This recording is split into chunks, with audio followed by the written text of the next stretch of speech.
नमस्कार, good morning सगळ्यांना. स्वागत आहे सगळ्यांचं आमच्या नवीन ब्लॉगमध्ये. तर 2-3 दिवस झालं ब्लॉग काढायला काही वेळ नाही मिळाला. त्या दिवशी सत्यनारायण वगैरे झाला, परड्या पण घातल्या. त्या दिवशीपासून काही व्हिडिओ टाकलाच नाही. त्या दिवशी टाकला होता बघा. तर छोटीशी सत्यनारायणाची पूजा केली. खूप मोठी पूजा वगैरे काही केली नाही. एकदम घरची घरी श्रावण महिन्यामध्ये करत असतो म्हणून एक छोटासा सत्यनारायण केला त्या दिवशी. आता मोठी कलश पूजा वगैरे ती करू नंतर निवांत. आता सध्या थोडं थांबलो दिवाळीपर्यंत, बघू नंतर करूच.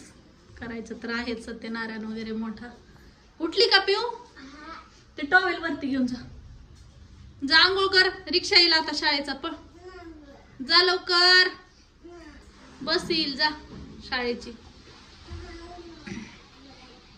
सकाळी आता वाजले 9:30. आज 10 वाजता शाळा, अर्धाच तास राहिलाय तरी पण पोरगी काय आवरण झाली. अगं आवर ना. सिद्धी, तुझी किती वाजता शाळा आहे? काय माहिती. मला वाटतं 12:30 शनिवारी, तरी पण 12:30. 12:30 ते 5:30 आहे आता. बरं आवरा, करा आंघोळ्या. ते हे बघा कचोरीची तयारी झाली. कचोऱ्या करायच्या लवकरच झाल्या असत्या, पण आज जरा दमानी काम चालू आहे सगळं. आणि इकडं समृद्धी करते अभ्यास.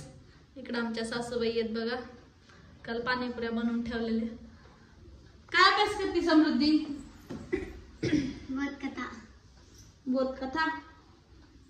एवढंच करा, नुसतं अभ्यास करा. अभ्यास करते ना. करतीस का? बर कर मग, जरा अक्षर चांगलं काढा.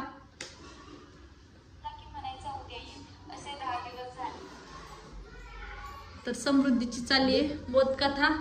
आज तिने शाळेत बोधकथा घेतलेली परिपाठामध्ये, म्हणून ती ती लिहिती. आणि आणखी एक महत्वाचं, घरात बघा एक कोणीतरी मोठा माणूस असल्याचा खूप मोठा फायदा आहे. सकाळी 6 वाजताच पूजा होऊन जाते देवाची.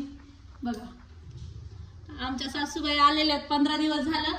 तर जसं आल्यात का तसं रोजची रोज बघा देवपूजा कंटिन्यू. सकाळी 6 वाजता त्या देवपूजा करतात, त्यावेळेस तर मी झोपीतच असते. तर खरंच एक माणूस असायलाच पाहिजे कोण कोणतरी. सासूबाई तर घरात असणं खरंच चांगलं आहे, कारण मुलींना पण चांगले संस्कार लागतात, चांगलं शिकवतात. त्यामुळे कोणतरी असायलाच पाहिजे घरामध्ये. या गोष्टीवर काय वाटतंय सर्वांना नक्की कमेंट करून सांगा. आणि आजचा ब्लॉग कसा वाटला नक्की सांगा. तर लवकरच एक घराचा होम टूरचा ब्लॉग येणार आहे, त्यामुळे चॅनलला सबस्क्राईब केलं नसेल तर सबस्क्राईब करा आणि डेली ब्लॉग बघत जा. थँक्यू.